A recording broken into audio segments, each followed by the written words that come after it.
నమస్తే, welcome to our channel. నేను మిషాల్ని.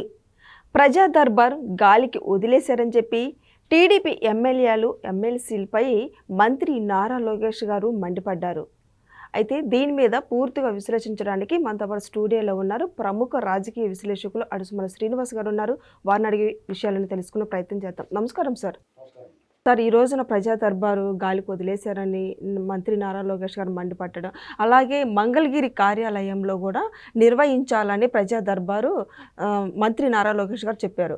కానీ దీన్ని మీ మంత్రుల మీద కూడా ఇప్పుడు ఎమ్మెల్యేలు ఎమ్మెల్సీల మీద కూడా మండిపడుతున్నారు. దీన్ని ఏ విధంగా చూడాలి సార్? ఇప్పుడు ప్రతి ఎమ్మెల్యే కూడా వాళ్ళ నియోజకవర్గాల్లో ప్రధానంగా వాళ్ళ ఆఫీస్ ఉంటుంది కదా, అక్కడ ఈ దర్బార్ కనీసం నెలకు ఒకసారి లేదా ఒక 20 రోజులకు ఒకసారి ఇలా పెట్టుకుంటే కొన్ని సమస్యలు అక్కడికక్కడే పరిష్కారం అయిపోతాయి. చిన్న చిన్న సమస్యలు ఉంటాయి. గ్రామాల్లో పార్టీ కార్యకర్తలు ఉంటారు, పార్టీ కార్యకర్తలు రికమెండ్ చేసి వాళ్ళు ఉంటారు, కొంతమంది ఊళ్ళో ఓటర్లుగా ఉన్న వాళ్ళు సానుభూతి పరులు ఉంటారు. వాళ్ళందరూ ఏదో చిన్న చిన్న సమస్యలు ఉంటాయి.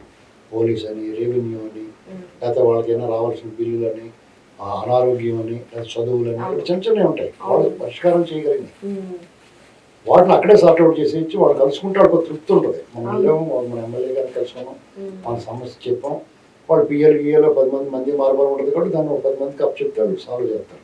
అంటే వాళ్ళకి తృప్తి ఉంటుంది. మనం ఎన్నుకున్న మన ప్రతినిధి మన సమస్యని ఏమైనా విన్నాడో, కనీసం ముందు విన్నాడో, పరిష్కారం కొంచెం లేట్ అయినా కానీ విన్నాడు అన్నటువంటి తృప్తి ఉంటుంది. ఒకవేళ వాళ్ళ స్థాయి దాటింది ఉంటే కొంచెం పై మంత్రి గారి వరకు తీసుకెళ్తారు. ఆ స్థాయి దాటితే అప్పుడు చంద్రబాబు గారు, లోకేష్ గారు సెంట్రల్ ఆఫీస్ దగ్గర రావాలి.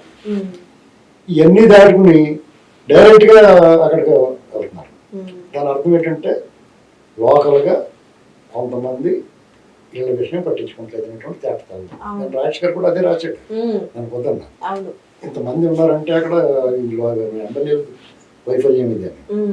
ఇక్కడ ఇంత ఘనమైన విజయం సాధించిన తర్వాత పార్టీ నీడలో ప్రజలు ఇంత అద్భుత విజయాన్ని కట్టబెట్టిన తర్వాత పార్టీ పట్ల కృతజ్ఞులై ఉండాలి, ప్రజల పట్ల కృతజ్ఞ బాధ్యత ఉండాలి, పార్టీకి లాయల్టీగా ఉండాలి. నీకు ఏ ప్లాట్ఫామ్ అయితే నీకు ఈ హోదా పదవి ఇచ్చిందో ఆ ప్లాట్ఫామ్ నువ్వు గౌరవించాలి. దానికి కారకులైన నిన్ను మోసిన బోయిలు ఎవరైతే ఉన్నారో కార్యకర్తలు కానీ, పార్టీ నాయకులు కానీ, ప్రజలు కానీ వాళ్ళ పట్ల విశ్వాసంతో ఉంటారు.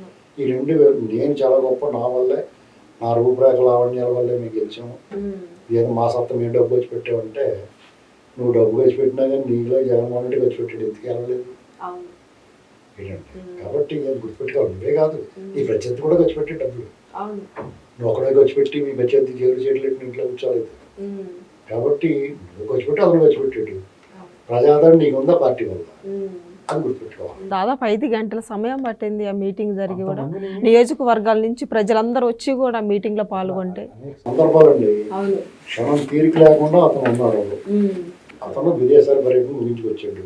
తుఫాన్ అయిన వెంటనే మళ్ళీ కాశీబొగ్గులు, ఇది అయిన వెంటనే ప్రజా దర్బారు. ఎక్కడ ఖాళీగా ఉన్నాడు అతను? ప్రజా దర్బారు అయిన వెంటనే నిన్న స్వామివారి అయ్యప్ప స్వామి బడి పూజలో పాల్గొన్నాడు. ఎక్కడికి వెళ్ళకపోయినా ప్రజలు అట్టవుతారు. అలిసిపోయినా సరే వాడు పిలిచినోడు వెళ్ళకపోతే చాలా ఇబ్బంది వచ్చారు. ప్రజాప్రతినిధికి ఉండి కష్టాలు ఉంటాయి, వాళ్ళకి ఉండి కష్టాలు వాళ్ళకి ఉంటాయి. ఎందుకు గుర్తుపెట్టుకోవాల్సింది ఏంటంటే ఇప్పుడు కూడా ఎమ్మెల్యేలు కూడా డెఫినెట్గా 10 మంది 20 మంది అరగంట ఉంటారు, లెక్కలేంతని ఉంటుంది. కొత్తగా అవకాశం ఇచ్చిన కూడా కొంతమంది సరిగ్గా లేదు. ఏంటంటే ఒకసారి పని అయిపోయిన తర్వాత ఫైనాన్షియల్ స్టేటస్ మారుతుంది, సోషల్ స్టేటస్ మారుతుంది. రాజకీయ నాయకుడిగా మాజీ ఎమ్మెల్యేగాను అది అయిపోయిన తర్వాత కూడా మాజీ ఎమ్మెల్యేగా ఎస్టాబ్లిష్ అవుతాడు. అతనికి ఏంటంటే మంచి వంటవాడరా, దోశలు బాగా వేస్తాడంటే ఇంకో ఎవడో గుర్తాడు కదా ఒకడు. ముందు దోశలు వేస్తానికి అవకాశం ఇచ్చిన వాడిని అవకాశం ఇవ్వకపోతాడు, దోశలు బాగా వేస్తాడని తెలదేవడతాను. కానీ ఒకసారి ఆ హోటల్లో మానేసేయడం ఇంకోటి వచ్చి బాగా వేస్తాడు, మసాలా దోశ బాగా వేస్తాడు అన్నట్టు తీసుకెళ్తారు. అలా ఇంకో బాటిలో తీసుకుంటారు. ఏంటండి పైగా వాళ్ళకి వచ్చి కూడా పెట్టుకుంటాడో, మనం కొంత ఎత్తే చాలనుకున్నా బాగా సంపాదించాడు అనుకుంటే ఇంకా బాగా తీసుకెళ్తారు. అలాంటి ధైర్యం వచ్చింది. ఎందుకంటే ఇదివరకు ఏంటంటే ప్రజల్లో ఉండాలి, ప్రజలు మెచ్చుకోవాలి, పార్టీకి లాయల్టీగా ఉండాలి, పార్టీ కార్యకర్త ఉండాలి, ఇన్ని చూసేవారు సిద్ధాంతాలు ఉండాలండి. ఇప్పుడు ఏమి లేదు, సడన్ గా దిగేస్తాడు. దిగేసిన తర్వాత చచ్చినట్టు ఎత్తున్నారు అవకాశం. అవన్నీ ఆపాలి. తెలుగుదేశం పార్టీ తలుచుకుంటే ఆపచ్చు. ఎందుకంటే అక్కడ ప్రజాదరణ కార్యకర్తల బలంతో ఎన్టీ రామారావు గారి దగ్గర నుంచి కూడా చంద్రబాబు నాయుడు గారు కూడా తటస్థలు అనుకున్నవాడు ఏమి లేనివాడు కూడా సీట్ ఇచ్చి గెలిపించుకున్నారు. ఆ చరిత్ర ఉంది కాబట్టి ఆ వైపుకి వెళ్ళాలి.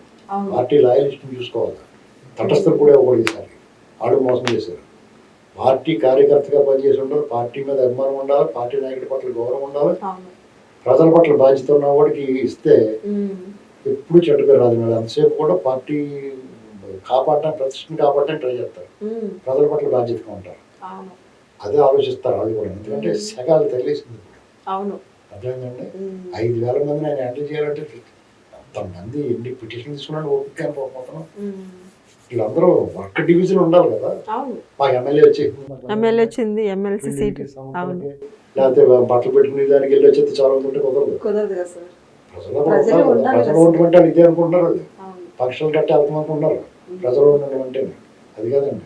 ప్రజల సమస్యలను అడ్రస్ చేయాలి. వాళ్ళు చెప్పింది వినాలి ముందు, తర్వాత పరిష్కారం చూడాలి. నువ్వు ఎమ్మెల్యేగా నువ్వే చేయకపోతే ఎవరి చేత పోమాలి చేత ఇంత ఘన విజయాన్ని సాధించి పెట్టిన ప్రజలకి మీ వెనకాల నిలబడినందుకు మీ వంతు బాధ్యతగా మీరు వాళ్ళకి సపోర్ట్ చేయాలి.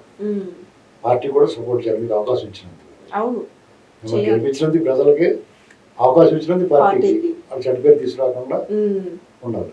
ఇకనైనా ముందుకు మంచిగా ఇట్లానే పార్టీకి సపోర్ట్ చేసుకుంటూ వెళ్తుంటే మంచిగా ఉంటుంది సార్. ఎర్లీగానే తెలుసుకున్నారు కాబట్టి ఈసారి బాగుంటుంది అనుకున్నాను. Okay, thank you sir.